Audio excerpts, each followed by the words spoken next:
welcome to another episode of Morelia Python Radio.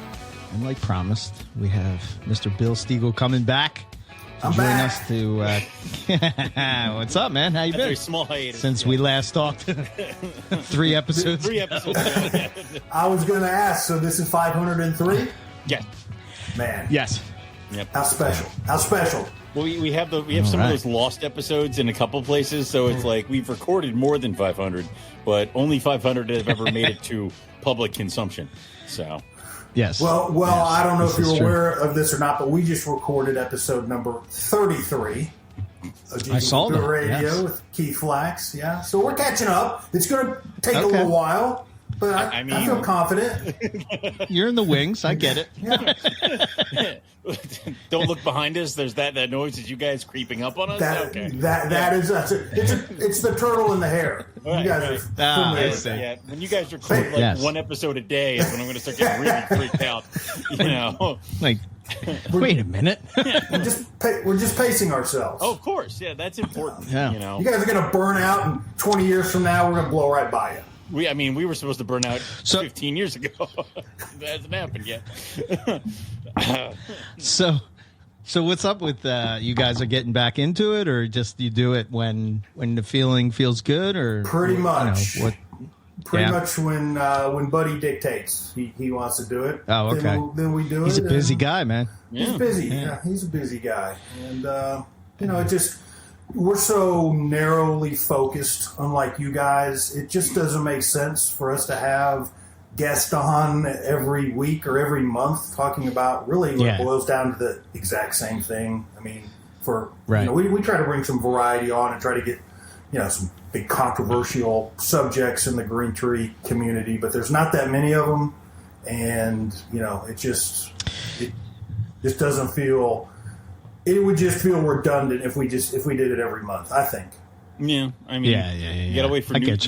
You're GTP Keeper Radio, so you have to wait for news for the Green Tree Pythons. I get it. It feels like that whole community. I don't know. I feel like it's like there used to be. I kind of feel the same in the carpets. I don't know. Maybe I'm just barricade myself from it, but like I don't see as much drama as there used to be. Is that true or no? I think that's pretty true. I mean, I think that's pretty true. Which you think would be the opposite because there's more drama than ever in everything else. Everything else, maybe drama. Because everything else is the world's on fire. It's maybe this is the place where the only place where we all say, no, please, not here. We've all made a pact with each other. Listen, we'll fight with each other outside of the circle, but you can say anything you want. You can say anything you want, and I won't argue with it. Just whatever. Right. Okay. I imagine it's a lot like a Mexican standoff where we're all just sitting there going, no, please don't do this. Yeah. So I'm just going to jump right into it. Green trees. I mean, are they the forefront of your thought in your reptile collection? What have you learned? I mean, because when you guys started GTP Keeper Radio, you were kind of new to chondros, and then then the sickness came and everything changed. Yeah, that was. I mean, you remember kind of and GTP Keeper Radio started, I think, right after ICAS. That's where I met Buddy. Yeah. And Buddy had this concept of doing a podcast where he didn't want to have two know-it-alls like you two guys on. He wanted to have... No one has ever described this as know-it-alls, like ever. Have you listened to this show?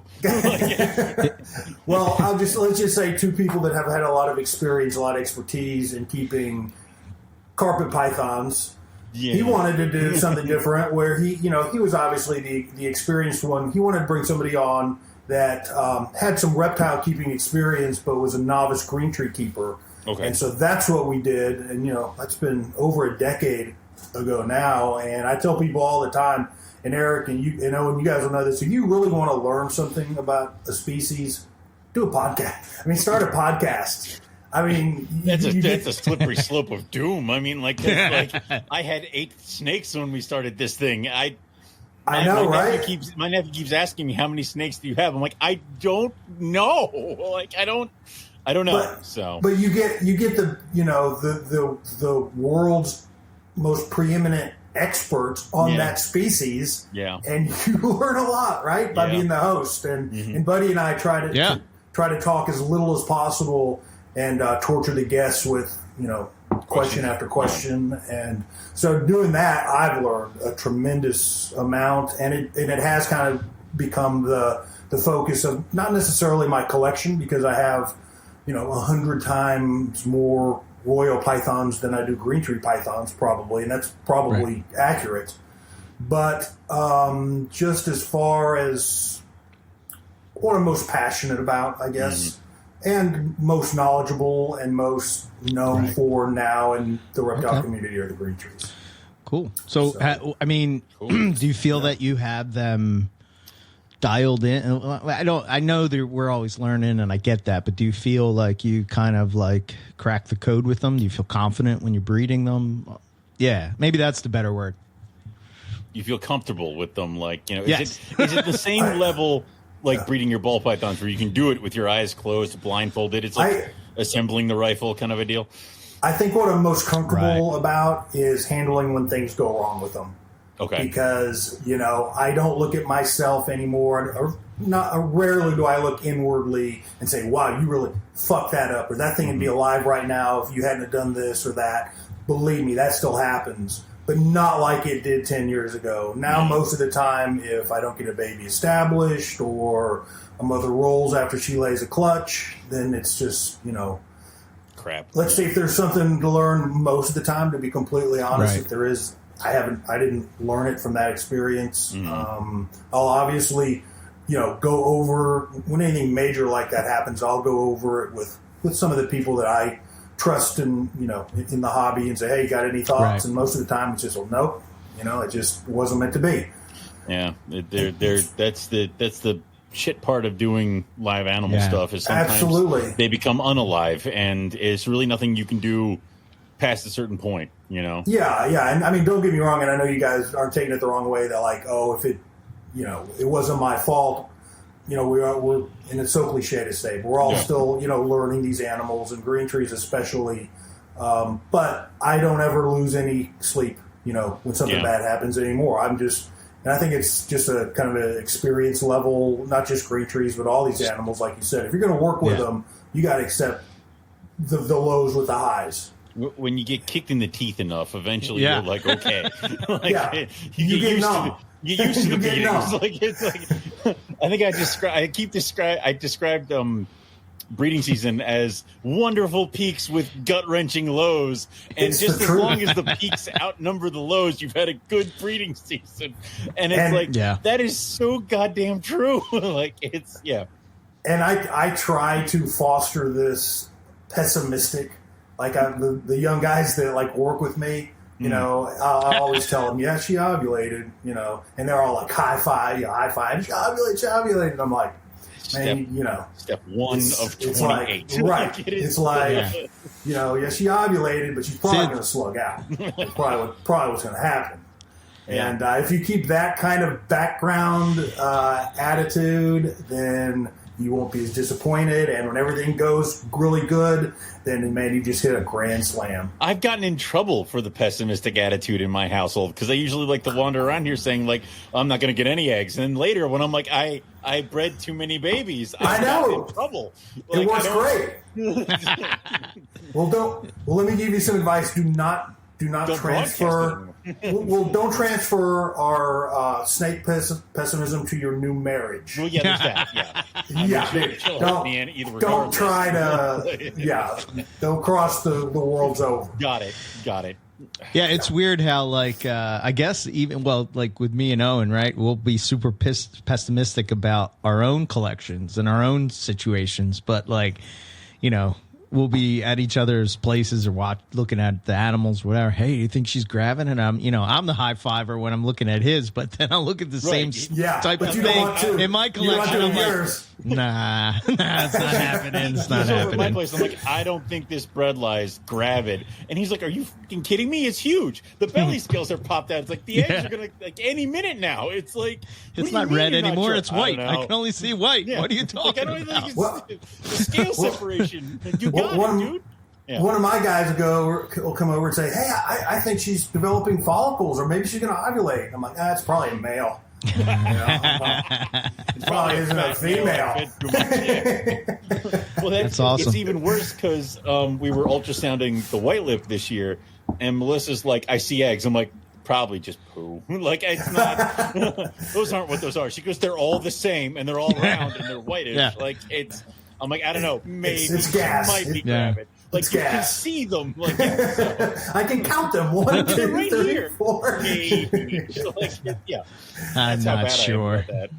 I'm glad we all share the same. I mean, it's why we still keep reptiles, because if we didn't have that baseline kind of attitude, then it can crush you if you let it. Yeah. Start low and then be brought up. What's happened to your collection since we last talked to you? Like last time we talked, what have you added? You have new species? Yeah. What? Yeah, in the new place, I call it the new place. I've been here 3 years now, and it's. I think I would say my collection's pretty static. Not a lot of stuff coming in. Certainly not a lot of stuff coming in. I'm pretty content with the stuff I'm working with. And believe it or not, I'm kind of starting to look at an exit strategy for a lot of the stuff that I'm working with. And a lot of that has to do with, I'll never be out completely, don't get me wrong. You know what sucks, and you should just get rid of them immediately? Are the rough scales. Of course. Yeah, they're horrible creatures. And I know a guy who will gladly take yours off your hand. Of course. Well, we'll talk about those.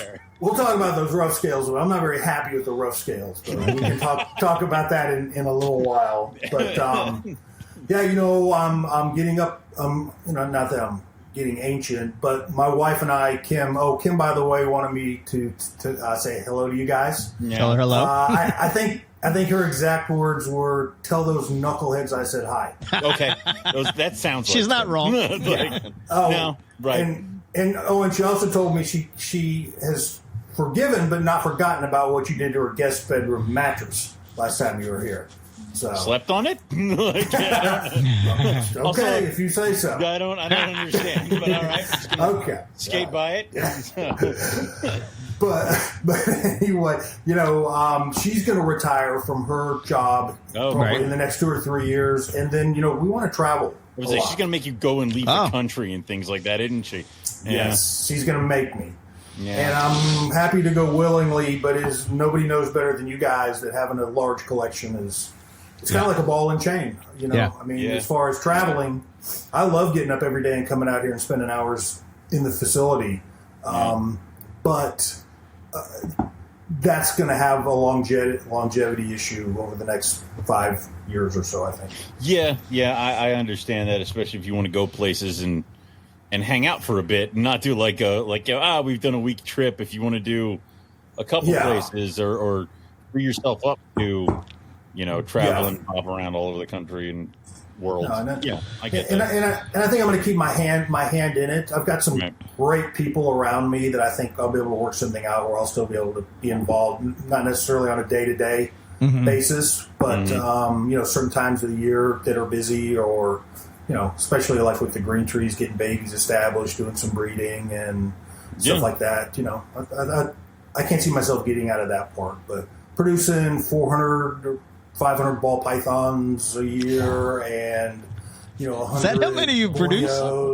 That is a lot of ball pythons. Not this year, but last year. Holy shit! I did.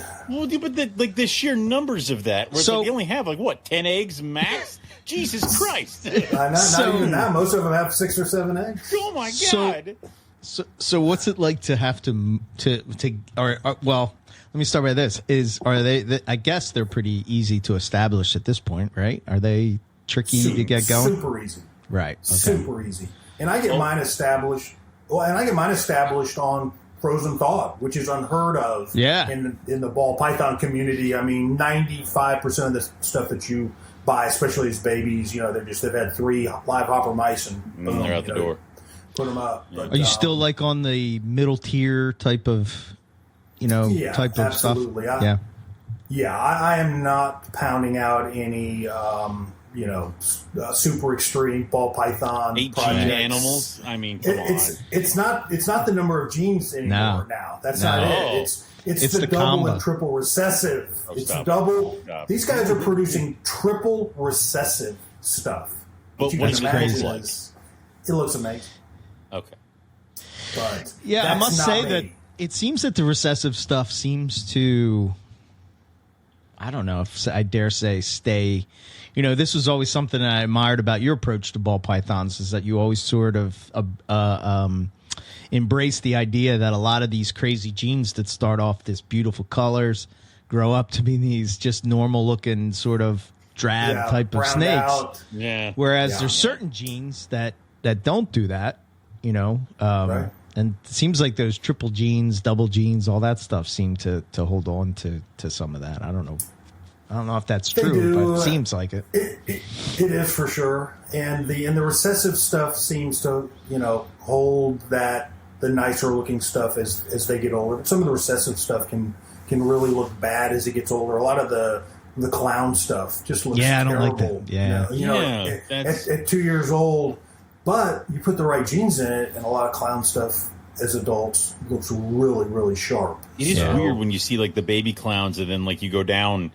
And then you see the adults, and it's like you can see the drop off, but people don't seem to have that make that connection that this will turn into this because they're further down on another table or something like that. So or you don't see them as adults; you only see them, as babies. As babies. The ball python, like the whole part of that hobby, just fascinates me with like just the longevity that it just seems to just constantly like re-evolve.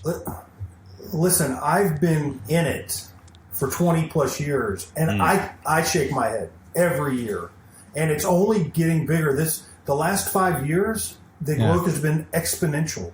These guys are producing, hundreds of clutches a year, hundreds and hundreds of clutches a year, and especially the very upper echelon stuff. Yeah. It's so hot. There's people, I don't know, I guess the stimulus checks were bigger than I thought because people are spending hundreds of thousands of dollars on ball pythons. It's almost like I think 2005 again. I don't think it's just ball pythons. I think you see that this weekend is Daytona, and I have not seen this much hype around Daytona in a long time. It seems awesome, it seems like everybody's going. It seems like this is going to be huge. This is the excitement of it, and it's like, wow, okay. So I often wonder, like, what do you guys think of this? Because you've been doing this for 20 years, Bill. Like, I feel like we're at that point where we're sort of the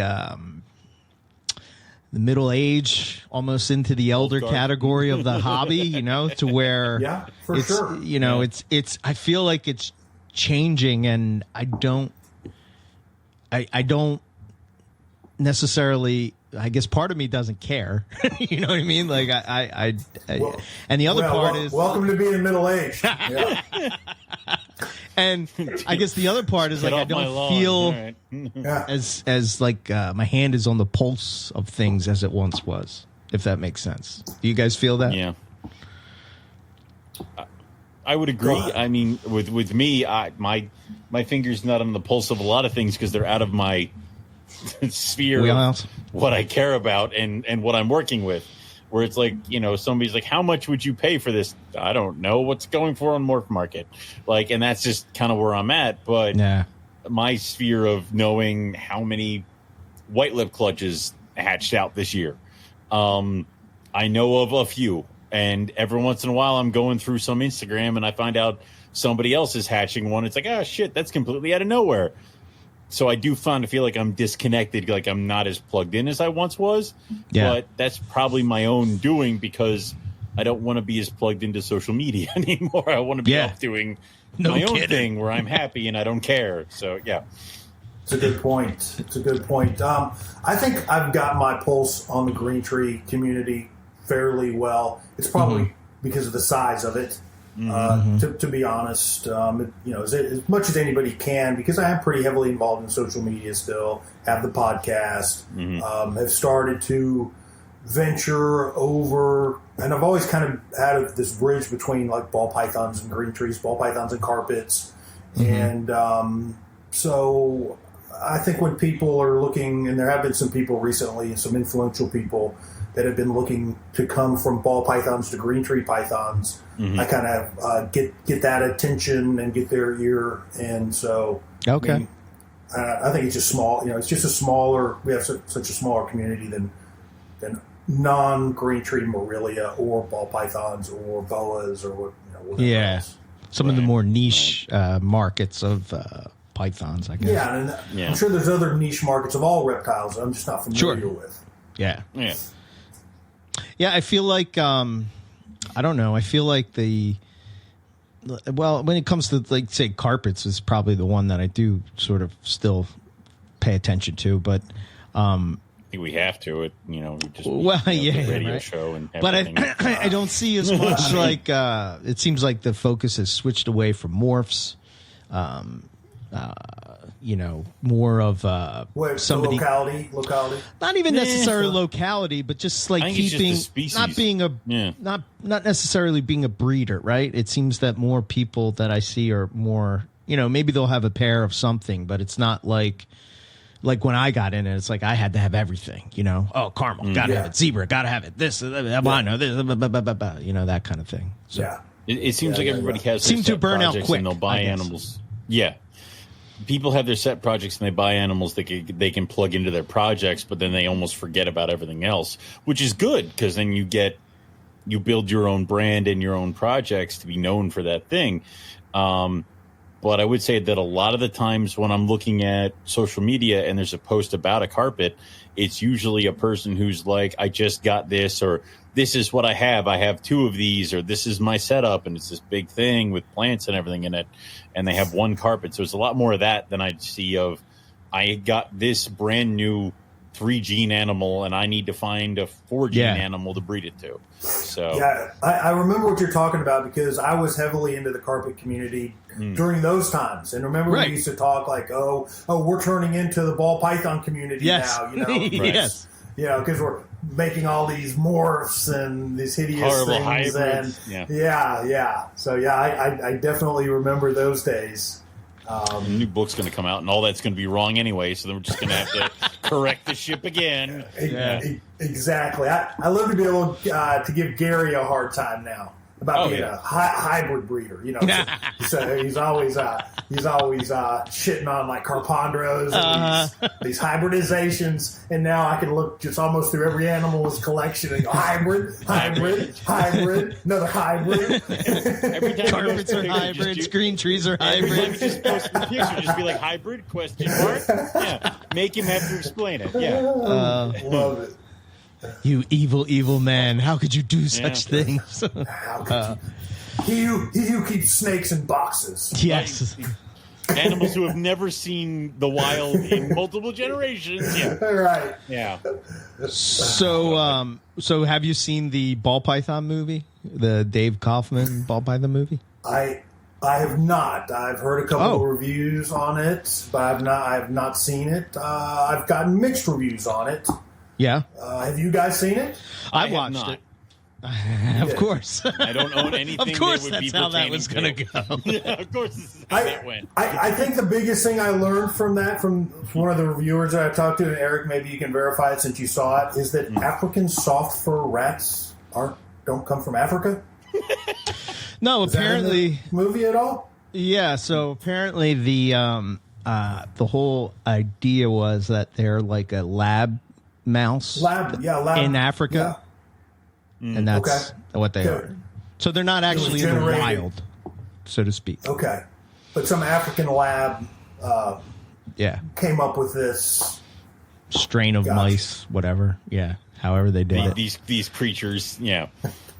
I thought it was interesting, I guess, because maybe I'm a bit of a nerd when it comes to like the natural history of reptiles, right? So I think that the idea that they portrayed the ball python in that way, I thought was really kind of cool in the way that you don't really hear people talk about them in that way, if you know what I mean. You know what I mean? It's all about captivity side of things, because I guess they've been kept for so long. It's almost like the stuff we have in captivity is not even close to what's in the wild. Maybe, you know what I mean? So far separated. I think you could drop a captive bred ball python from here into Africa and it would die in 2 days. Yeah, you know? I mean, yeah, probably. It's the criticism I would have of it is I thought that it was sort of I got the feeling that it was in not going after, that's the wrong word, but sort of making a defense to the why do they keep them in racks and why do they, you know what I mean? Like they're trying to answer those questions, right? Because it seems like the ball python community, you know, for people that have hundreds, maybe even thousands of these snakes that they're working with, I think they're going to have their hand on the pulse of what these snakes need. You know what I mean? They're going to be dialed into, or they're not going to be successful breeding them, you know? And I kind of felt like it was kind of I don't know. I felt it was like a kind of a wimpy take on that. It was sort of like, I'm going to ride the fence. You know, where I think that if I were to, and again, I don't want to put words in Kaufman's mouth, but I kind of feel like he's like a pro rack type of guy, but he didn't deliver that. Maybe that's good, maybe that's bad. I don't know. He tried to keep the ship in the middle as opposed to going one side or the other. Yeah, and he's pissed everybody off. Which I guess you sort of have to in that kind of thing. Yeah. So I don't know. That's sort of just the thought I had when I was watching it, you know. But it was interesting, you know. Funny. Go ahead. I was going to say it's funny. The people that I've talked to have almost like verbatim feelings about you do. They're like, nobody said I loved it. Nobody said it was terrible. I hated it. Yeah. Got all this like in between answers. Well, I like this part. But this part was kind of, he went off focus, and then he tried to make some moral statements. And you know, it seemed like just kind of right down the middle of the road, just like you said. Yeah, fence rider. But you pushed everybody off. Oh. Yeah. But it was interesting nonetheless. You know, they said, I think they brought up that over again. The one thing that I thought that I guess it really changed my perspective on these things. Right, you look up on Wikipedia or whatever you're looking up. You look up natural history of a species that you might be trying to figure out how to keep it. And the one thing that one of the papers said that the ball pythons were in the trees. Well, the people that were there were saying that they were in the trees because it floods, and they have no choice but to go up into the trees. So it's almost like the people that are quoting that paper are saying, "Oh, well, they're arboreal." It's like, no, no, they're not. That kind of thing. You know. No, they're trying to live. Like I don't. Yeah. Well, I think we could probably all agree on there are people out there that have done worse things to the community than what he did with that movie. Right? Oh my God! Yes, like this week. Yeah, I'm pretty sure there's several people this week that have screwed us. Yeah, it's fine. I would say overall, I would err on the side of that. You know, just seeing that snake in its natural environment to sort of give you an idea, because what I thought where a ball python lived is not where it doesn't look anything what I pictured in my head. So to actually see it and then find it, cool. Dig it out was kind of cool. But yeah, I assumed I didn't see the movie, so I assumed they're walking and they find a 32 quart rack in the wild, and that's where right next to the tree, right? It was right next to the tree. That's where they occur naturally, right? Well, actually, it was a 41 quart bin that was underneath the ground. Yeah. So they need the space. It's like when you guys go to Australia, you see giant exoterras set up everywhere. The green trees. Find them. It's like exo. All over. There's an exo. Yeah, what is it? Like, so. Yep. Oh man. We went to Australia and we needed help to find a carpet python. Like we needed to bring in a herpetologist to find a freaking carpet python. Yeah, we suck. And all we had to do was look up. Like, duh. All you had to do was look up. Duh. There it is. We're here for about 5 minutes. Okay, yeah. So, so what that you're working with currently that we... Kicking around, yeah. Well, I do have the rough scales, and I did want to get back to them because I've struggled with the rough scales. Not keeping them, and not even really breeding them, but incubating the eggs. And I don't know why. Yeah, I've had now. Oh, no, it's a new part of this that I wasn't prepared for. Well, I've had 3 years now. Yeah. Where I've had the first time I had a nice clutch go the distance when the babies hatched, full of deformities. The ones that did hatch, terrible feeders, just super high maintenance, and it was point in my career where I was trying to finish my anesthesia career, move and get this like going full time. Terrible time to be having to work with struggling picky stupid babies. Yes. Yep. So bring on. I rested. When I moved. I rested. Didn't breed anything. Right. The last 2 years, I've had a female lay beautiful clutches, great veined eggs. Everything looks great. Both clutches have crashed completely. Not a single viable baby. All right. Well, what are you incubating the clutches at? I assume normal Python temps 87. I mean, right, exactly next to the green trees, the balls, the Borneo short tails, the carpets. They're all in the same incubator. They're all in the same incubator. Oh my god! So I don't know if the only thing that I can think, all these, you guys know how closely interrelated all these are. My trio came from Dave D, brother and 2 girls. Yeah. And I don't know. I certainly nothing I'm doing wrong, right? No, I mean, God forbid. Now, that can't be me. So, of course not. I'm great at this, but I don't know. They've kind of got me really head scratching. Yeah, but they're so interbred just because of what they are. And the fact that we only had maybe 10 animals at max collected from the wild, and they've just been.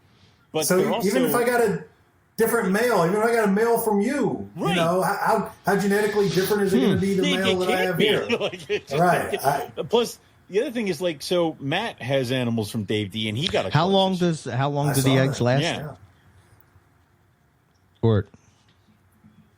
I've seen them go everything. I've had one clutch they kind of all died at the same time, and I've had others that just painstakingly, as the days went on, one would die here, and then another would die, and then another would die, and finally you get to day 50, and the last one dies. Weird. It was it's like my first clutch. My first clutch of roughies, I had such a small amount. I only had I think 6 eggs. But then, like Eric will tell you, every other day, I was just another roughy egg gone, and we just kept going. And then day 60 is I finally cut the last remaining egg, and there was a fully formed dead baby in there. And I don't know. Yeah, so I don't know. See, I mean, I've had clutches of 12 to 16. Jesus, and no slugs, or maybe just one slug or something, and you candle them, and you just you're already high fiving yourself because you got this veins, pessimistic, right? Yeah. And so I don't know. That's wow. That's one of the quandaries. Terrified. Yeah, it'll be another hurdle for me to get over to get my rough scale eggs or babies. I'll finally start getting eggs, and then it's no, they won't hatch. Yeah. So you've had a rough scale. You had a rough scale before I did. I got my rough scale because I saw yours. I know. That's within these cages right over here. Those are my 3. So, and I have produced one rough scale. Yes, I have one. not. I still have it. One rough scale. One viable rough scale. Yeah. It hurts me greatly. I don't know. So, but that's Burke. You got any thoughts about? I don't know. Maybe it's just one of the animals that you have has maybe there's a niche. But if he's got veins, that sounds more like blackhead territory, where it's but it doesn't, everything's going it doesn't great, make and the babies sense. are still dying. I mean, and then they get I would say maybe it's something with humidity or something. But Brett produces rough scales, right? He's in Texas. Yeah, Brett does. Yeah, he's been successful. Yeah, multiple. Terry's in Texas. Yeah, forgot about Terry. Terry Burwell. Yeah. I don't know, man. I'm going to have to think about that one. I don't know. Yeah. It's okay. It humbles me. Send me the roughies, and then I'll work on it for a little bit, okay? Okay. I'll get back to you later with what I think. Just no green trees for you. No, I don't want them. Oh, He wants the brown snakes, not the green I don't ones. want the green trees. Oh, Owen. I open that bag and I find out later this is a spray painted green tree python. I'm going to be pissed. So, it's going to have a shell on it. You're going to break away the shell. Wait a minute. No, it's a green tree. Bullshit. Yeah. Huh. Because when I was talking to Matt was just saying about his because I asked him how did he do it, and he just said normal python incubation. I hate it when he does that. I knew somebody else that does that as well. Yeah. How'd you breed white lips? Shut up. Just put them together. Owen, that does not make for good radio. Make sure there was. Make sure that. Make sure there was plenty of fresh water. Yeah. So I was thinking about this, right? So I'm reading. I'm putting together the breeding season episode as I do every year, and I start to look at things and go in depth or whatever. And one of the things that I was looking at is how much water that the female needs, right, as she's producing follicles.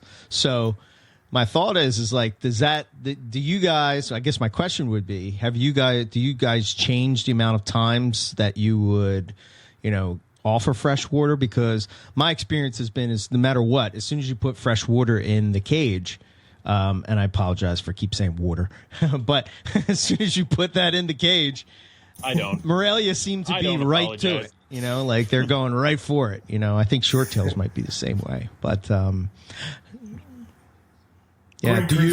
trees do the same thing. So they were talking about egg binding. It could be a possible side effect of the female not having enough, being hydrated enough, or having enough water to sort of, that could lead to complications, I guess. Do you do anything different with that? I don't, but I never even thought about it. I do. Well, that's what I do. Waters once a week, and that seems to be fine all year. I will also say that I think egg binding is one of those things like an RI. Sure, there's a bunch of things 100%. that could cause it, and maybe finding one reason is cool, but it doesn't mean it's not gonna. Yeah, still not gonna happen. So, but I don't really change anything. I just offer the fresh water once a week, and then that seems to be good. I'll say that. A lot of them tend to drink it right when I offer the fresh water, but then I don't know, sit in it the rest of the week. They do weird things. I don't know. Yeah. I give green trees fresh water twice a week. So every 3 or 4 days, twice a week. But everything else gets fresh water once a week, unless I see it, foul. Shit in the water. Yeah. Yeah. but I always equate like water with like sheds. Like the rough scales, the carpets, they always have pristine sheds, right? But does that mean that they would drink more if I offered them a larger water bowl and fresh water more often? And maybe that would make a difference. I don't know. If you don't do that with green trees, they're going to have bad sheds. Yeah. And so, I'm more meticulous with that, but I mean, who's to say that the carpet doesn't. Are most chondro people subscribe to the 2 times a week? Is that like a normal way, like a normal way of keeping them? There's a big variety. At the minimum once. At least, twice a week water change. At the minimum once, and some people even roll their eyes only once, and then you got some people that are, giving them fresh Fiji water every day. So you water untouched by human hands. Right, exactly. To be completely filtered, they just spill it themselves. Okay, I get it. Well, trust me, those are not the people that have like 40 or 50 green trees, right? Those situations change. Like I remember getting jugs of water from like the supermarket for my guys, for my snakes. That changed very quickly when I got into double digits. It's like that. Yeah. Screw this. Hose water for everybody. So, hose water for everybody. Yep. Everybody here gets tap water. They get it twice a week. If I had to guess, I'd say that's probably the norm or the average for green tree people. Now, do you kind of take into account certain things like you have the the short tails, and Matt has told us that those guys' babies kind of thrive on very moist, kind of wet environments, things like that. Do you kind of take that into account with them as well? Because in my point with, I have the rainbow boas, I have the white lips, and I have the rings. I actually give them humidity hides, which is hides filled with damp moss year round. Because if I don't do that, they're just going to shed like hell. Like, so do you do kind of like the same thing with those? There's no doubt with right, the I remember green that. trees, they get a higher humidity environment. Okay. In fact, when they're first hatched, I keep them over a water-only substrate. Oh. So they're on the perch and just with a sliver of water on the bottom, which is great for humidity, and it's great for their hydration, but you literally almost have to change the water every day. Yeah. Because they shit a ton and they get down and they're in the water, which is great. You know, it hydrates them, but you do have to, and I'll do that until they're kind of consistently eating, which means maybe a month to 6 weeks. And then they'll get a paper towel and a water dish, but I keep that paper towel wet. You know, it's very high humidity, and the reason I guess I do that is, and I rarely have a bad shed in a baby green tree, but what we do get is prolapse. Prolapse is an issue. Is an issue with baby green trees, and the thought is keeping them a little more humid, and hydrated would decrease that. But that's again going back to your RI and egg bound. You know, who knows? Right. You can do all of that and still you have baby prolapses, or you can do none of that. A baby won't prolapse. I mean, it's I mean, what we talked about earlier. You can do everything 100% correct, and you're still going to get like one baby to prolapse. It's like, okay, you. Like, why you? You know, why you? Why do you do this to me? Like, it's weird. It's weird. I've had babies prolapse, you know, just the random one here and there. But a couple of years ago, I had a clutch where out of like 12 babies, 4 of them prolapsed. That's, So you go, wow, what's happening here? You know, all kept the same way. All the others are kept, you know, high humidity, wet prey items, you know, and then 4 of them prolapse. That's kind of the bad news. But the good news with baby green trees is I've never had one, not a single one, where I've reduced a prolapse and like a month later it's re-prolapsed. Every single time. As babies, if they prolapse and you reduce it and then they go on to, you know, eat a couple times, I've never seen a secondary prolapse. Okay. So, well, that's good news. Yeah. That's good. Yeah. Is your approach the... I've never had a baby green tree escape. Just sits on a stick. Yeah.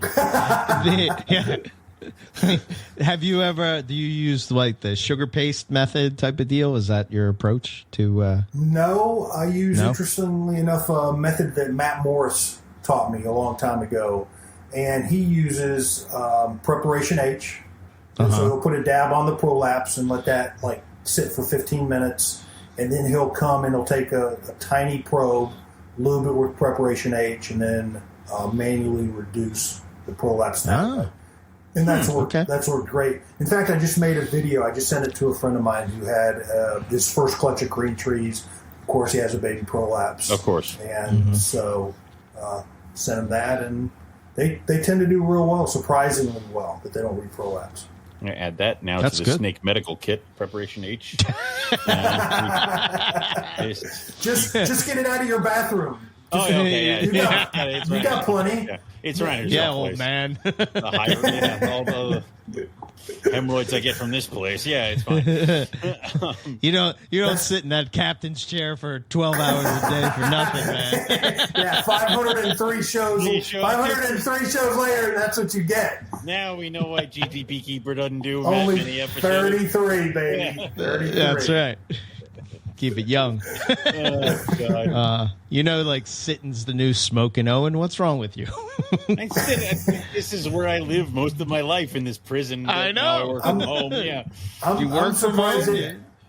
I'm surprised Eric's not at one of those stand-up desks where he's like, lifting it up, sitting down. They tried to get I am standing up. You're just standing. standing. You are standing. The problem is that all the base, they're all above his head. Yeah.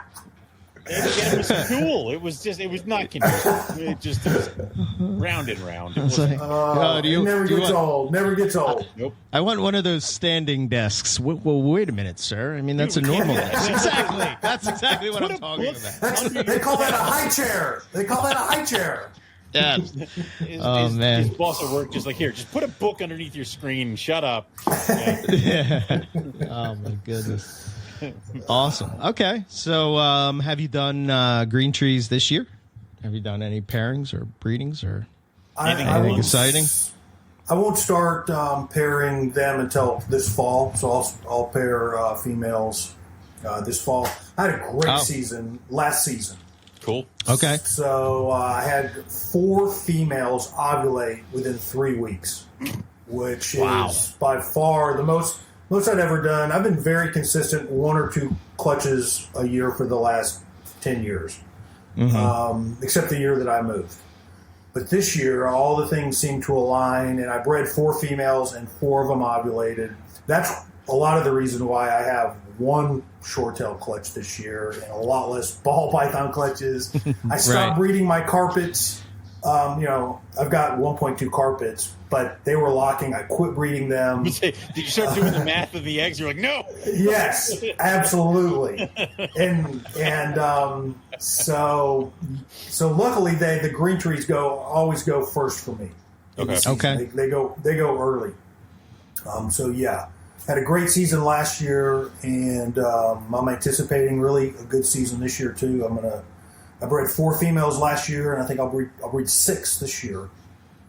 Wow! So are they localities? Are they crossings, like designer stuff, or? I've got a couple locality females. Well, I say a couple. I have 1 locality female, a red manicory. All the rest of them are just designer, melanistic or blue line stuff. Oh, okay. So still going in the melanistic blue. Melanistic blue. Yeah. Okay. I mean, very cool. It's what I like. So. Why change it now? Yeah. Yeah. I like them. I also like that. I know he's been breeding them. They've been a while, but those Mosaic. I think it's Mosaic. Isn't he in Portugal? Mosaic. That guy. Oh my gosh. Pedro. Pedro in Portugal. Yeah. Yeah. He.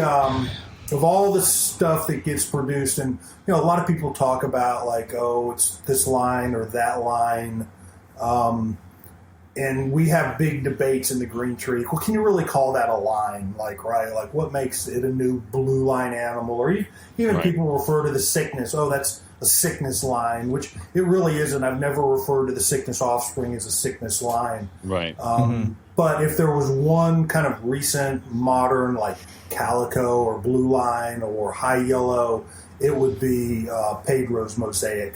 I think it meets all the definition of that animal producing what I consider a green tree line. Yeah.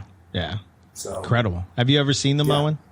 I have, because they've been in the calendar competition, and I do that, and I've been part of the network. Oh, that's right. For many years. I forgot. You've been here this whole time. I forgot you do things. I forgot he was here. I thought it was just me and Eric. Who are you? We're not talking rough scales. He wants nothing to do with us. No one exactly. As soon as we turn to the green side of that Morelia complex, he's like, bah. Yeah. Might as well be talking ball pythons. Wash his hands of it. You have me on, and I work with the 2 snakes that Owen hates the most. Not hates. I don't. That's how much he loves you, Bill. It's very make fun of them, and I know a lot of people that when I just go, well, it's a ball python on a stick, that are extremely offended. I think you just shoot that at the other buddy, right? That's really geared towards the other buddy. Mostly, yes. I mean, his hatred for chondros really goes at trying to get a rise out of the other buddy. It is mostly that, but it's said with love. And, it's one of those things. He's like, well, you're going to do all the pythons. I'm like, yeah, I almost have all the Morelia. You don't have green trees. No one cares about those. Like, it's only the one of the. You got to move quickly. It just crushes. It just crushes the other only one of the prettiest pythons there is. I mean, come on, No one cares. That crushes the other buddy when you tell him that. I know. It's like when I make him go into the Philly place and order my sandwich with Swiss cheese on it. It just crushes. Crushes his soul. I would be embarrassed going to any place. Man. I'll take 3 with Whiz, and one with Swiss. Oh, we got a Swisser on the line. They're like, is that guy from Texas back in town again? Yes, no. He's like the soup Nazi. He's like, no. Yeah. No Philly for you. Yeah, Buddy has to go to several different places to order the cheesesteak. Yeah. One actually makes it. Yeah. Poor guy. We don't even have Swiss in this place. How dare you? Jesus. Oh, man. Good stuff.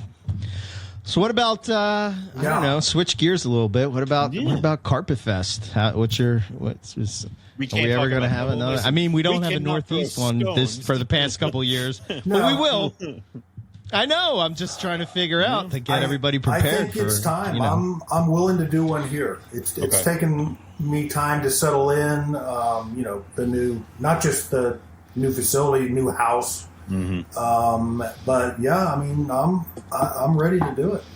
I'd be down for another Texas trip. I think the Southern Carpet Fest was probably my favorite. Even the ones that we hosted up here, because I didn't have to do anything. Yeah, because I didn't have to do anything. I got to hang out with awesome people that were normally people that I didn't necessarily get to hang out with, see different perspectives, see Bill's awesome collection, all that kind of stuff. But Texas is a cool spot. It's a good place to visit. That's why I got so mad because I've seen Bill's house in the airport. I'm like, I need to see more of Texas. And then we went to West Texas. I'm like, thank you. Well, that's a little different. West Texas is a little different, I think, than East Texas. No? You just come to Bill's place. Okay. You're safe. That's where we start. Yeah, you don't want to go to West Texas. East Texas is beautiful. They've got some fantastic, they call it the Piney Woods out there, some just fantastic lakes and almost like Arkansas type scenery. And then you go south from us, you get to Austin. Austin's a really cool city. It'd be great to spend some time there. Houston's got a good music scene now. Awesome. Don't they have a good music scene down there? That's where University of Texas is. And they got a great music scene there. Don't go to Houston. It's a shithole. My sister lives there. The whole city. Don't even. No. Yeah. Not even the county. Nowhere close to it. There's a line. I want you never to cross. Houston is here. Don't go anywhere in this circle. Even the people that live in Houston tell you it's a shithole. So, San Antonio. Kind of like Philadelphia. Yeah. Same thing. Philadelphia had some really pretty parts driving to Owen's place, from the airport. I thought some really pretty. You got out of Philadelphia. Part of the country. Coming out to my place. Well, yeah, you got out of Philly. You got out of Philly, though. You're right. You were in the suburbs. You were probably out of Philadelphia, yeah. Well, plus two, that was several years ago. I don't know. Yeah. A couple years ago. Philly, I don't remember. Philly's has changed. Yeah. But I get what you're saying. But cool. back to your question. So, yes, here's a question. I am, prepared, to do it. Cool. So probably 2023. I think I get something in the books. That is our plan. And are you guys have you talked about doing Northeast? We have discussed it. There will be an announcement at the holiday show.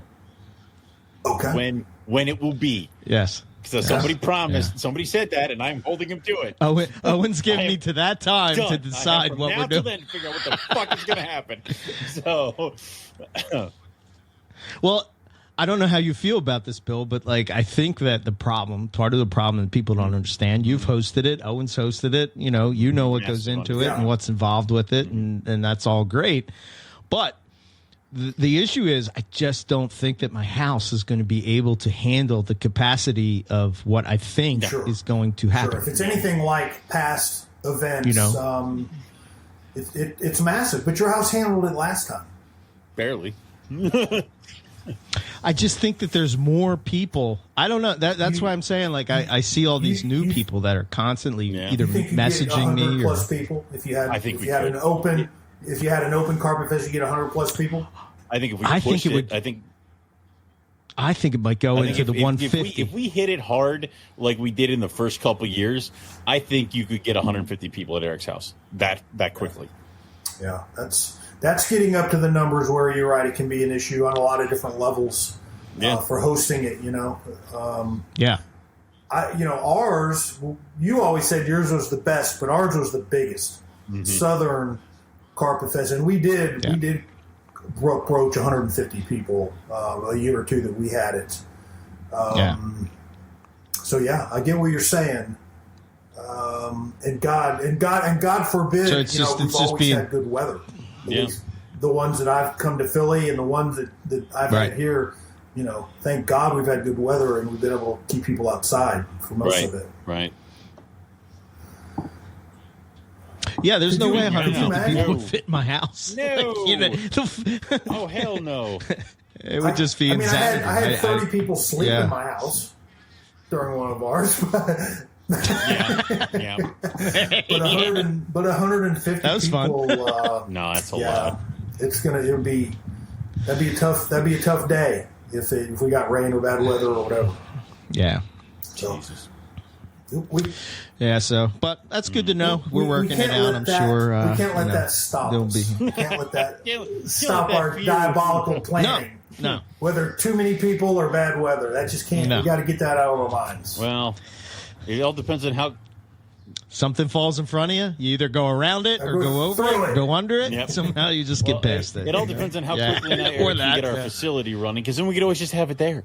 So, yeah. The facility. There's that.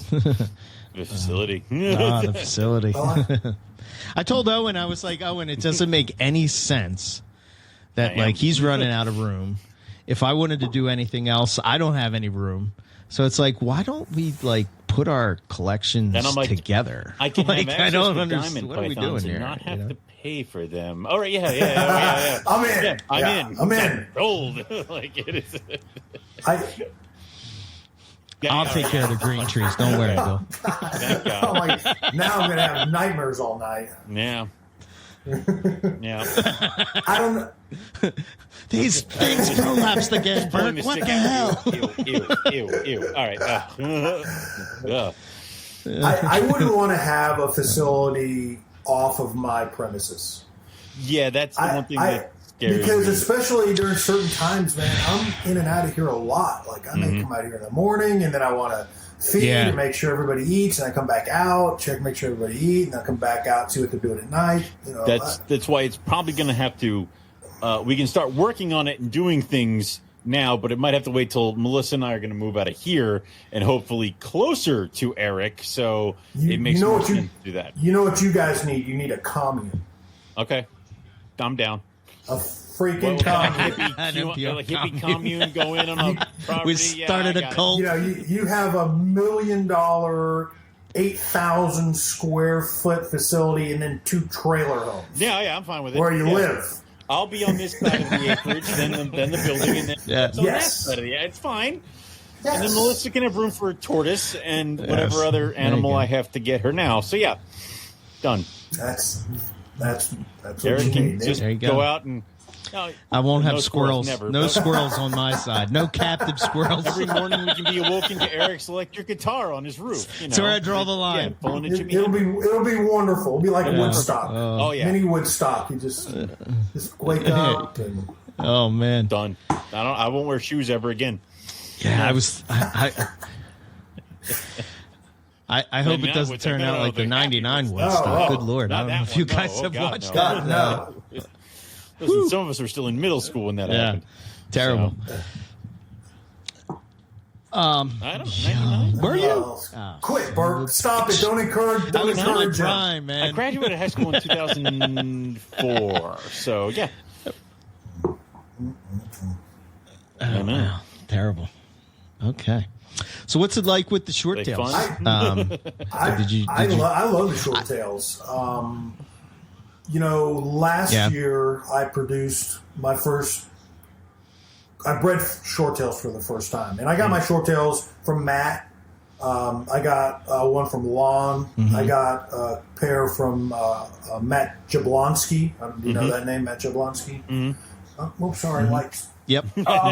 And so last year, I said I want to produce, a clutch or two of Borneo. So I bred 4 females, and they all went.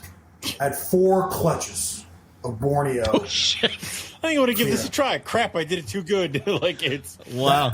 That's the good news. The good news. The bad news is one of those clutches. This is only the second time I've ever had an egg-bound female. Oh, and of course, shit. It was one of the Borneos. Oh, wow. One from Matt Minatola. A beautiful super stripe head ocelot girl. Massive. She laid 12 eggs, and then she was done. And this is a funny story. So this second female I've ever had, I've never had surgery. The other one was a ball python, and she eventually passed dead eggs like 6 months later. Okay. So this girl, 12 eggs in her. I've got an ultrasound machine, and so I ultrasounded her, knew it was in there, knew there was a lot in there. They weren't close. They were still a pie in her body cavity. So I knew she needed surgery. Take her to this exotic vet. I just moved to this area. I did not have a vet. So I asked a vet friend of mine. She said, this is the place to take them. Make an appointment, go up there. And the vet, a young kid who had done his expertise in exotics, reptile exotics, he used to be Marshall Mendez's snake boy when he was in high school. Yes. I swear. No shit. He worked in Marshall Mendez's room when he was in high school, and that's why he became an exotic reptile vet. Love it. I was like, this is crazy. That's fantastic. Wow, that's wild. And so he did the surgery, and he goes, after of course, the female did great. He goes, I don't mind telling you, I was very, very nervous. He goes, I've done the surgery for an egg-bound python before, but never a Borneo shorttail. And, those things, they're mad. They're so big. And so the surgery went well. Yeah. She lost that oviduct, obviously. But he said her other oviduct looks great, and she's doing super. But so the good news is, instead of having 100 Borneo babies, I only had 80. Oh, damn. God. Okay. So So this year I learned my lesson, and plus the 4 green trees had ovulated. I paired one. And she went, and I'm sitting on 15 beautiful babies from a different super stripe girl, one from Matt Jablonski. That's awesome. So I love them. They're different. They're different. That's the appeal, is that it's everything's up high and thin, and then it's this thing down low. Yeah, and then they're exactly. You're going from airplanes to tanks, and. Yeah, they're really fun. They got a great personality. They're just so defensive, and just think they're the baddest things on the planet. But they're fun. They're not hard. They're not hard to do. It's one of the species that I breed pretty much everything the exact same way, and all my species are in one giant room. I've got a couple of sub rooms that I do breed some green trees in, but 99% of my stuff gets bred in the same room. And the only thing I did different with the Borneos is I keep them a little cooler than like the carpets or the ball pythons. Keep them a little cooler. And this whole thing about introducing the female into the male's cage, which is totally different, foreign to me to do it. But Keith McPeak and Matt, said that's how you get these things to go. And I did it, and they're pretty easy. That's nuts. Isn't that? Yeah. Yeah. You guys work with anything that does? Do you do that? Do you put the female in with the male? Any of your species? No. Female with the male. Kind of. I open well, up if you don't know what the species, if you don't know what the sex is, it doesn't count. Doesn't matter. No, that's not what I'm talking about. For the Timors and the White Lips, I open up the bridges so they have access to each other's cages. Oh, okay. So they will be in each other's cages. Like at one point, the females in like she goes over there or he follows her there. It's kind of like all over the place. So it's like turning 2 6-foot cages into one big 12-foot cage. So that's the only other thing that I would really do with that. And you don't see any rhyme or reason about the male goes into the female more, the female goes into the male side more? They're all over the freaking place. Timors never sit still. Like, they're if you give them a 12-foot cage, they're going to use all 12 feet of that they're cage. They're like a colubrid. Like, I mean, wow. And there is no rhyme or reason. Some days they're together in the hide, and then the next day they're on complete opposite ends. Then they're together in this hide on his side. So that was just them. This year we're going to do that with the white lips, the black-faced white lips. So we'll see how that one goes. Same thing with a giant. Let them go back and forth. Yep. There's basically it's a 6-foot cage with a PVC tube, like you've seen Brandon's thing for his scrubs. I have that for them. Okay. So gotcha. Mm-hmm. What about you, Eric? Have you ever? Rob? No. Nah, mostly everything I do is all male to female. Yeah. What were you gonna say, Rob? What? It's like. I was going to say Rob was doing that before it was cool. Yeah, he was. The bridge. Yeah. Before bridges were cool. Called bridges, yeah. What a hipster. Rob did a lot of things before they were cool. Yeah, oh, man. Many. Like rhinos. Yeah. Yeah. Rhinos, that's a species. That's you a species I worked with. I acquired rhinos. I thought they were super cool. But that was the classic, like one of those things where I had them, and I was getting to the point where I was going to start to breed them, and then I started investigating about like working with the babies and how they can be kind of hard to establish, and establishing hard babies is like one of the things that I love. Like some of the species I work with, like the green trees in particular, but I just had no desire like to establish rhino babies for some reason, and that's when I just said, this species isn't for me. Mm-hmm. So Terry Burwell ended up with at least one of the females I had. I can't remember what exactly, but it's just one of those things. You don't know sometimes until you try it. And, you work with 100%. With the species, and you just go, 100%. "Hey, these are very cool, but they're just not for me." I love my rhinos. I've done that a couple times with multiple types of species where it sounded cool. Animals are cool. Animals were cool, but they just don't fit in. I actually in the wheelhouse. Got I guess new rhino this weekend. So you did. I traded Mike Curtin. Yep, Mike Curtin gave me a female rhino for one of my female rhinos this year. So I'm waiting for my eggs to hatch so that I can complete the trade, so I can slowly build my rhino army because I need more snakes.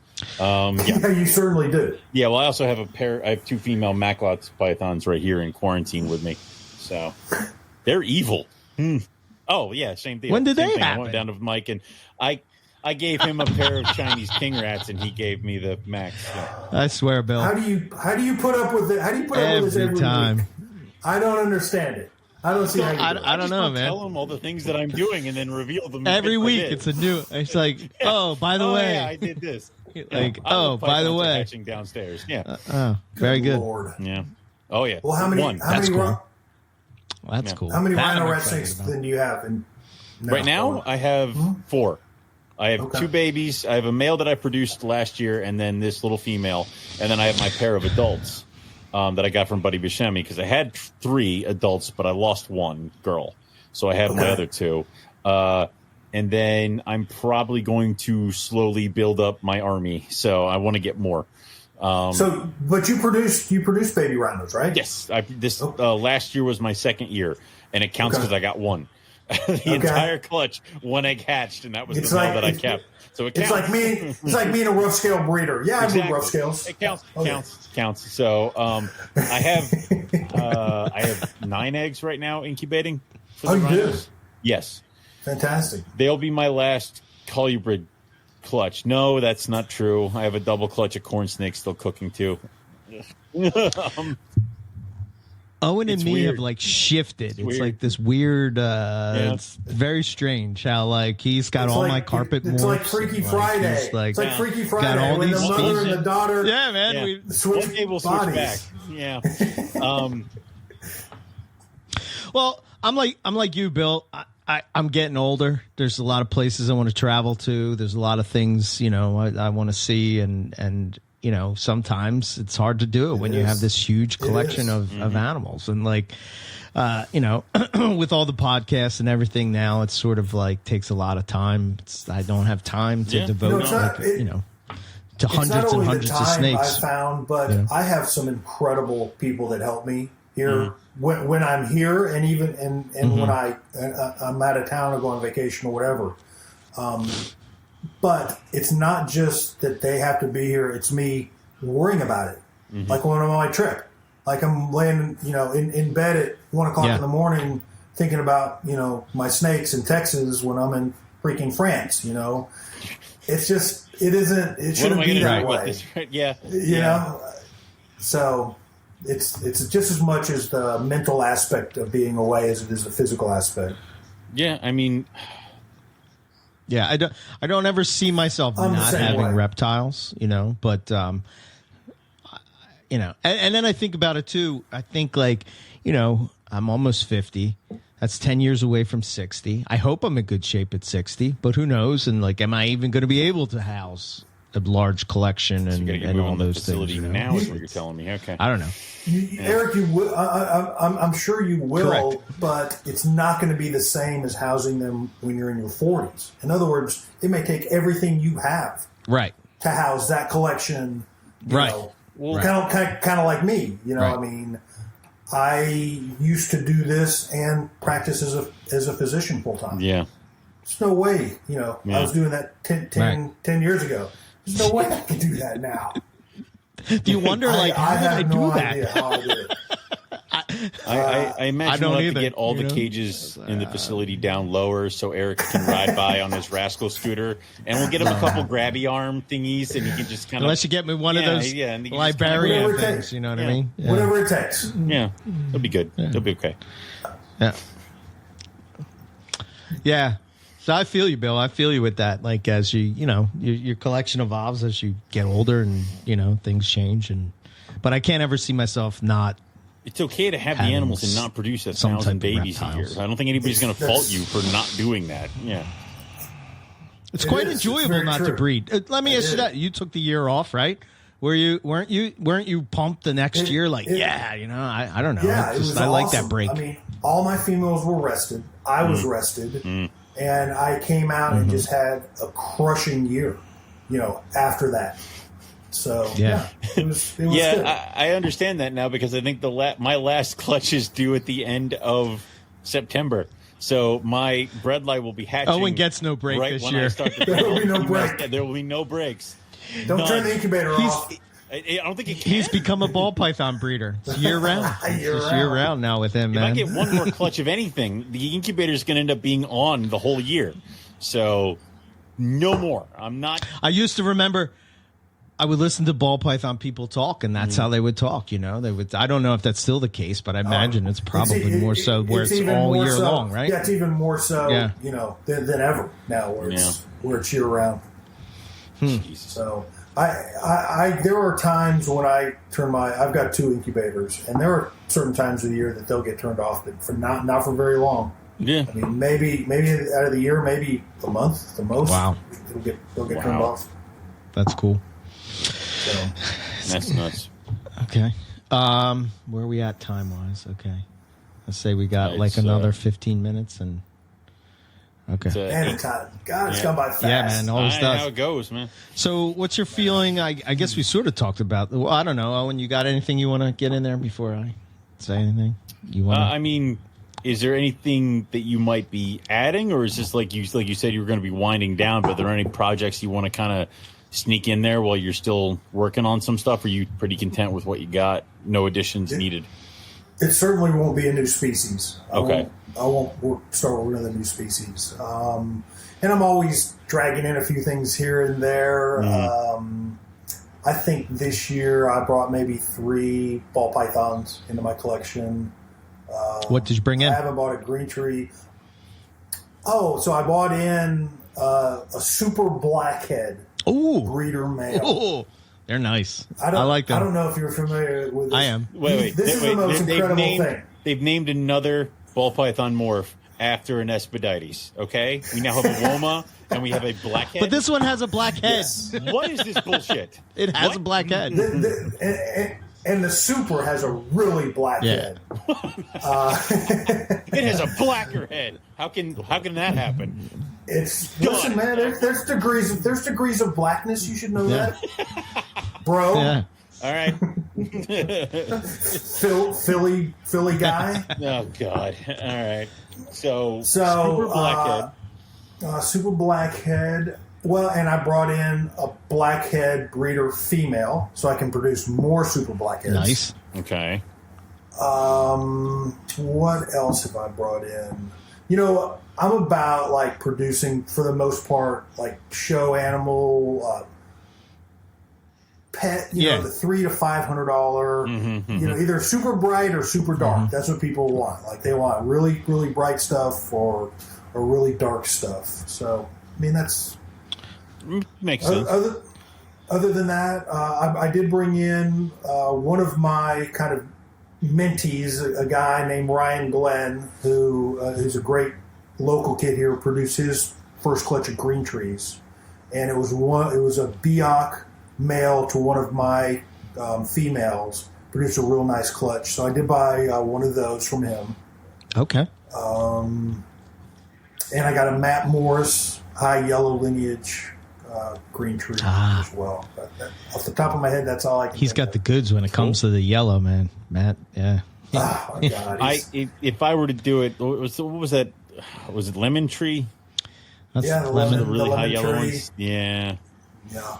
There's some great lineages with high yellow. High yellow in the green trees is by far the easiest of all of the blue, black, calico. The yellow is where you can really get consistent, high yellows from. You breed two high yellow parents together, and you're going to get a lot of high yellow babies. I would say if I was going to do it, I'd do high yellows. If I ever say I've just picked up my first pair of high yellows, I want one of you to call and check on me because I'm not doing well. Like something's gone wrong. Well, there we agree on something, Owen, because that's probably my favorite. I love the high yellow stuff. There we go. Yes. So finally, I'm right there with you. Some common ground between us. You guys have both killed them equally as well. Oh yeah, oh yeah. I've murdered my green tree. Yeah, I sent my last green tree out of here so fast back to Buddy, it spun around and turned into 3 rhino rat snakes. Like I don't know if it was. I kind of have a feeling that I would do differently. I think the freshwater thing is an absolute must. To me, I would be probably overboard with it just because it seemed like that's where I had a lot of issues. And it's weird because my room is humid. I didn't, temperatures seemed to be in line, but I don't know. We have talked about this before, and I've thought about this a lot. And I've got a story. I know we're running short on time. Man, go ahead. I think the vast majority of people where they run into trouble with green trees, especially over like a longer term scenario, is they're keeping them too warm. Too warm. Mm-hmm. And keeping them like a 2 or 3 degrees too warm isn't going to kill it overnight. It's not going to kill it in a week. And I kill it in a couple weeks. But if you don't give it a cooling down period, or you're keeping them just frankly too warm, it's going to wear on them over time. And they could even be eating. I was eating and everything, and then it just died. Yeah. And I mention that because I had a scenario this year. So I sold 3 babies green trees locally this year, which is about norm for me. All 3 of these went to first-time green tree keepers. 2 of the 3 said, we want to keep it ambient temperature. So in other words, no gradient. Like I keep my room at 76 to 78, and then I keep a hot spot for green trees. They're about 84, maybe 85 for a baby. Okay. So they say they want to keep it ambient, and I go, I don't have any. 2 of the 3, like this is the first time I've ever heard of people other than Ryan Young wanting to keep these things at ambient temperature. So I go, I know it can be done. Let me talk to Ryan. I talked to Ryan. He goes, yeah, keep them at 80 to 82 if you're going to keep them ambient. He goes, it's a tight window with these with ambient temperature. In other words, it's real easy to kill them cold wise, and it's real easy to kill them hot wise. He's been keeping them ambient for 2 decades plus, and it's been successful. Right. And these new green tree keepers want to thread that needle. Like, cool. They wanted to thread that needle. So sure enough, I have an animal. They get to them, they feed it twice, and it dies maybe a month or 5, maybe a month after they have it. Yeah. Like shit. So I go out there, because I wanted to check out how they were keeping it. I checked out the baby. The baby didn't have any gross abnormalities, but I start temp gunning the enclosure that it's in, and it was in a shoebox exactly the way it was kept here, but 84, 86, 87, and no nighttime break. Like you'd probably keep it that way. Then if your nighttime temps were in the 75, right. So I got back and I talked to Ryan. He goes, yeah, they overheated it, and they just cooked it over time because it didn't kill it immediately, but over the course of 2, 3, 4 weeks, it just. That's probably what I did. Like diamonds. When people keep diamonds like normal, or like the way you would do a python, they tend to go really well for a while and then they just drop off. At least that was my experience with diamonds. So well. I would probably be better to keep a green tree now. That's interesting you say that, because I'm thinking as you're saying those things, I did keep an ambient temp at the time. I did keep it about 82.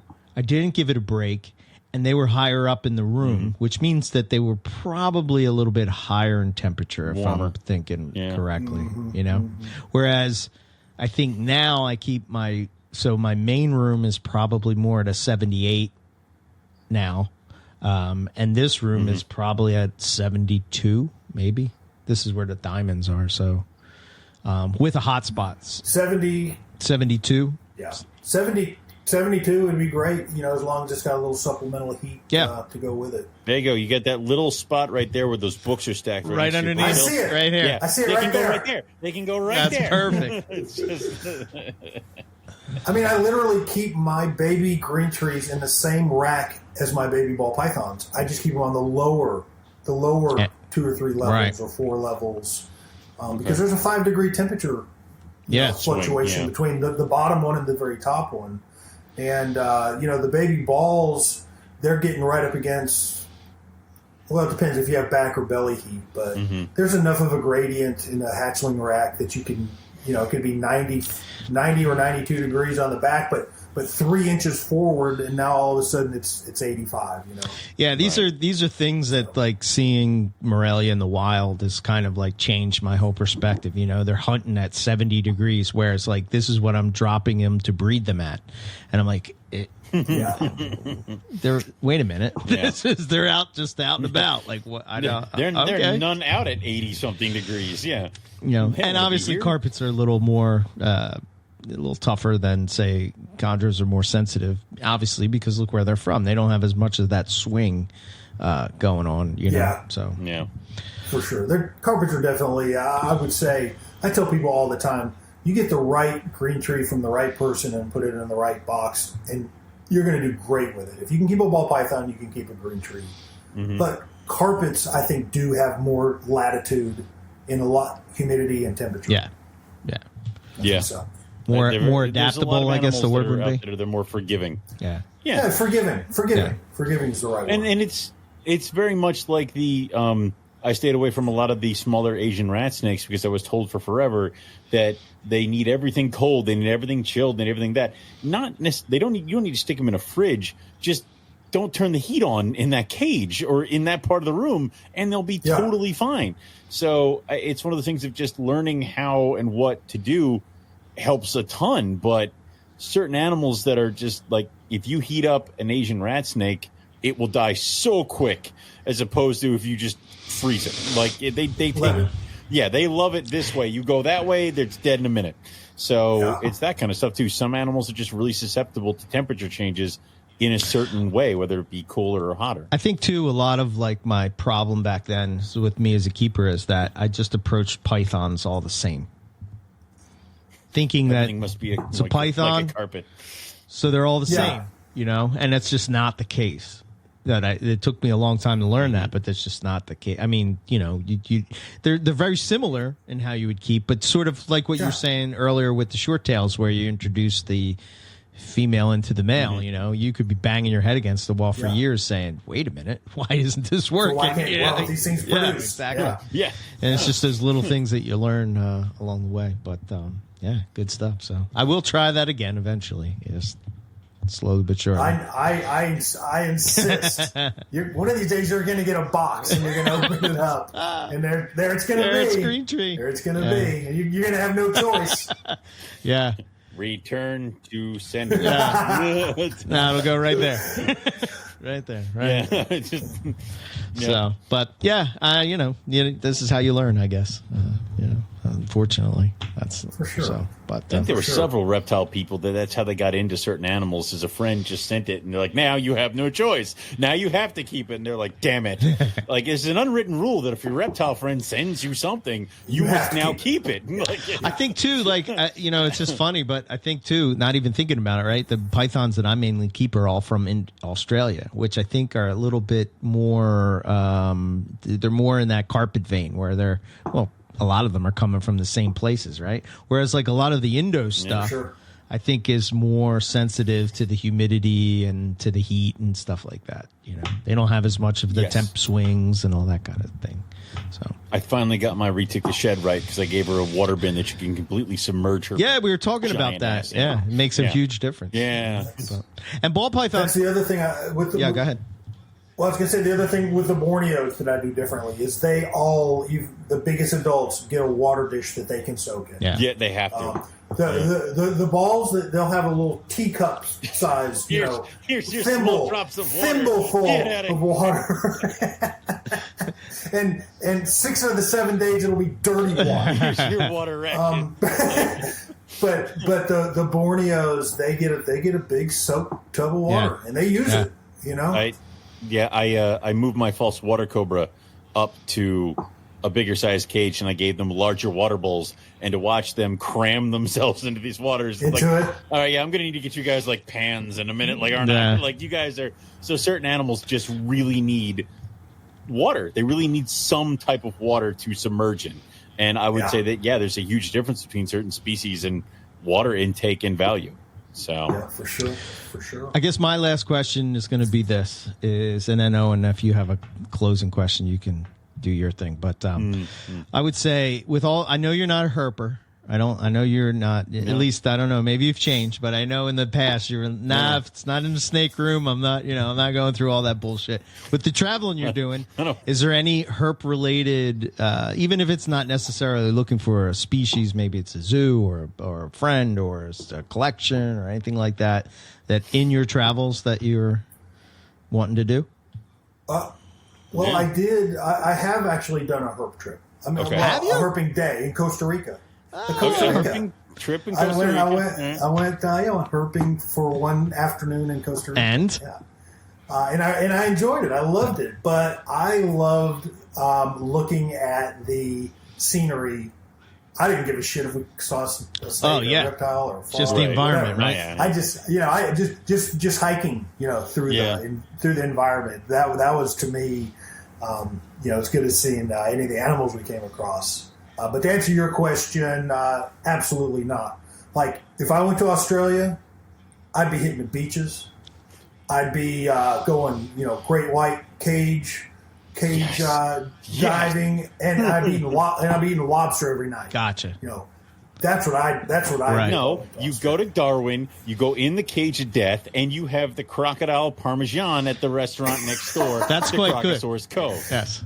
That sounds fun. That sounds that good. was a good trip. Yeah. Yes. That's a Bill Stegall day for sure. It's a hunk of deep fried crocodile the size of a bike seat. Like it is. But am I going to go halfway around the world and sleep in a god awful tent and stay up all night? And we did some very nice. Oh no, we stay in Airbnbs. We don't do the whole tent thing, Bill. Don't let us fool you. We're not animals. I don't know. Rob schedules very nice Airbnbs near some form of civilization. I think the what thing that civilization might be. I'm with you though, Bill. I think that a lot of the places that I go to, I enjoy being in the environment and seeing it. Especially, I like the history of herpetoculture and stuff. So, West Texas, right? To me, I hear everybody talk about West Texas, and I've had these ideas of what I thought West Texas was, and when I went there, completely different than what I thought it was. And now I have that. Okay. So when people talk about it now, I can immediately think about, oh yeah, I was there. Were you pleasantly surprised? I mean, like your expectations, or it was just different? Like, it was completely different than anything that I was used to on the East Coast, right? East Coast is all green and lush and mountainous, and there it's all dry and, more of a desert type of... All the plants want to hurt you. Yeah, all the plants want to hurt you. But it's cool, But I enjoy just seeing different places and on the planet, It's cool because then it also adds the lobster doesn't when you see gray bands now. you when you see gray bands, when you go and you check out gray bands, it's like now I know the mile marker that they're talking about when you see it. It's River Road and all that other crap. It's kind of like little journeys you can make that help make a little bit more sense for herpetoculture or something like that. So that's fun, but you got to go to Australia, Bill, and have some fun out there.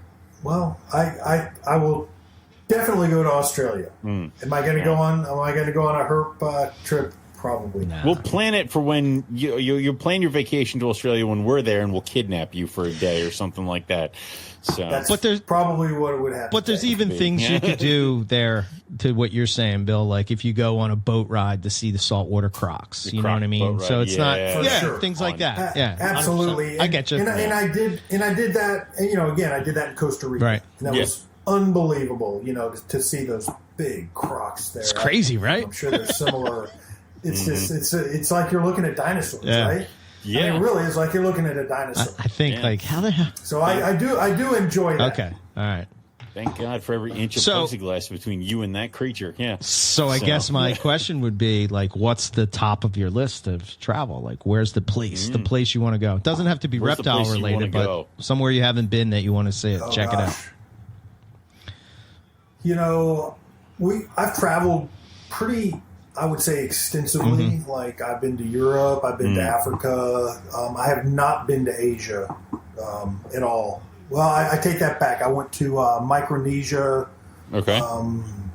which is in Asia, and I scuba dove there, which was fantastic. But cool. I think Asia, would be number one on my travel list. Okay, cool. That'd be fun. Cool.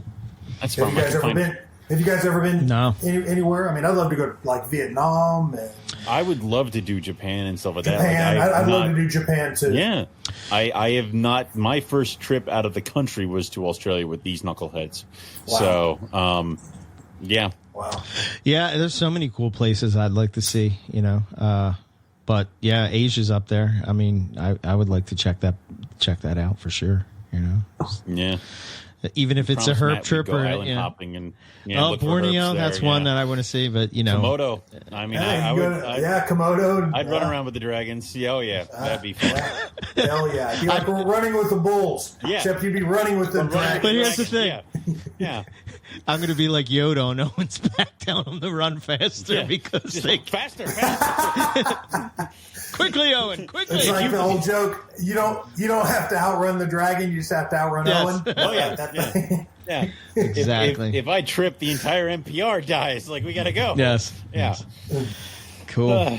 But no, I don't know. You got any closing ones, Owen? Or you good? I got nothing for Bill other than I guess it would be your most anticipated pairing of this season coming up in 2023. What do you got? Yeah, it would definitely be green tree pairing. I haven't got all of the specifics figured out yet, but I've got some sickness animals. I've got a male here that may or may not be ready to breed. He's 3. But I have a John Irby melanistic male here that's 4, and he's definitely ready to go. And I've got a couple females in mind for him. And then I want to do a repeat pairing of Jaeger, who's the male that produced the sickness. Mm-hmm.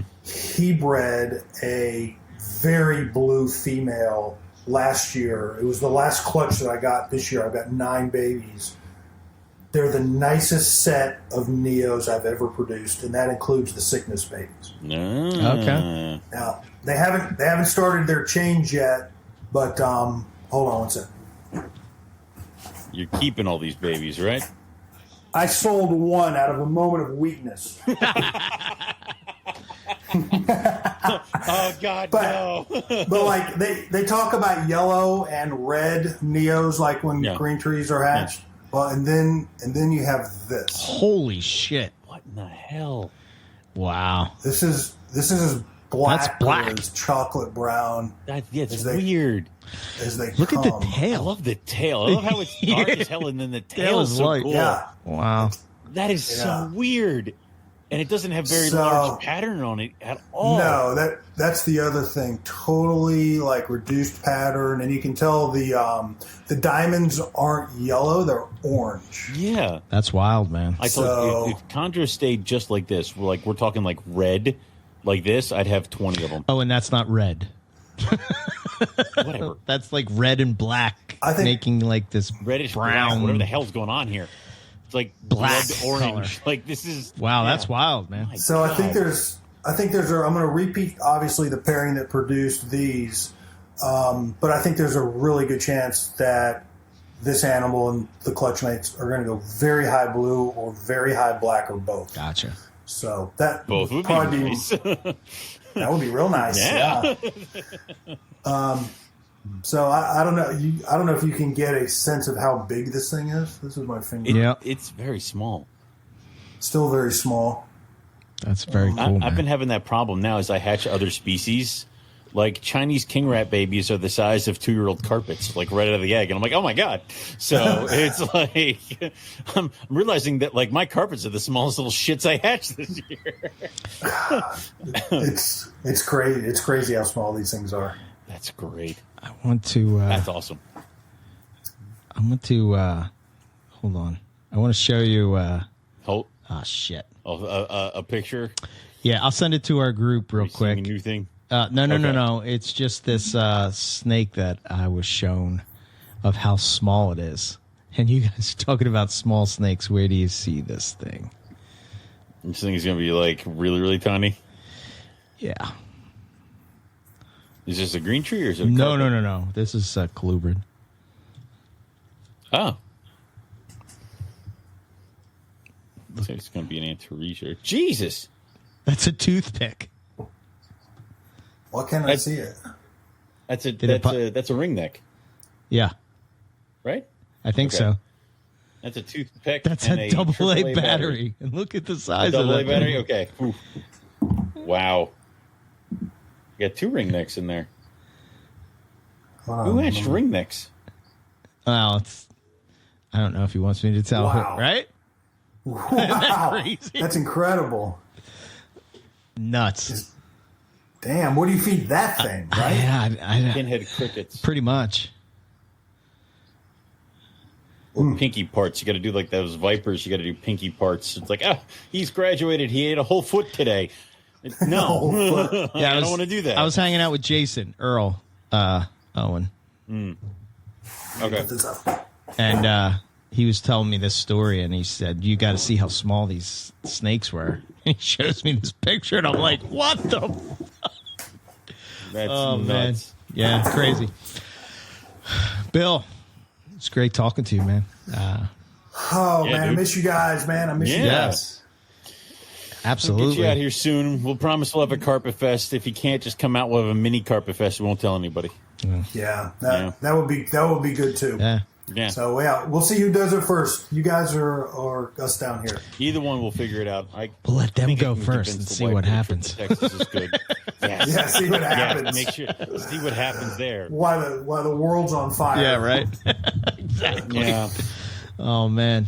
I do think if we have one more year without a Carpet Fest, they're going to riot. So we're going to have to figure something out. Yes, it's going to be like 2020 all over again, man. I can't. I know. Let's not have it in Seattle. Let's not do it in Seattle. Report. No, let's not. Yeah, we won't do that. Oh man. So, if people want to get in touch with you, Bill, what's the best way? How do they get a Bill Stegall? Facebook, okay. Bill Stegall, Instagram, Phoenix Reptiles. Okay. Those are probably the best two ways. Cool. Yeah, Cool. Very receptive to questions and love chatting it up. Yeah, man. Any shows you got coming up that you're going to be at or vending, or have you pretty much moved away from that for the time being? I've been some local shows, just, the ball python local shows, but none of the big shows. I like to go to those. We have a big NARBC. It'll be here in September. Yeah. And I'll go to that and just kind of chat with people, hang out, network. And then I'm going to go to Tinley in October. I don't know if you guys are planning on that or not. I'll be in I Australia. think somebody's getting married that weekend. And Owen's getting married. Oh, yeah, that weekend. Yeah. And somebody else has to be the flower man. Yeah. I'm pretty sure. I have a new job. Pretty sure somebody's getting married right around that time, and yeah. So, oh, man. Yeah, and those guys are leaving like the week after I get married. They're all off to Australia without me. So, yeah. Oh, that's right. Yeah, You guys got much bigger and better things to do than go to some reptile. Putz around Tinley. I tried to convince her that Chicago was a wonderful spot for a honeymoon, and that did not fly. The pizza's so great, honey. What are you talking about? It's so great. It's large. And is it really that great? No, it sucks. Oh my goodness. So, but if Bill's there, he'll give us Wendy's at 2 a.m. And we can sleep in his spare bedroom. Tuck me in at night. It's great. Don't give him a cigar, though. Oh, yeah. Oh, if you do, only a little one. Only a little one. The only thing you're all he can handle. That's right. When you get better, we'll give you a bigger one. Yeah. Thank you. Epic picture. Love it. Epic picture. Love it. Still comes back. Yep.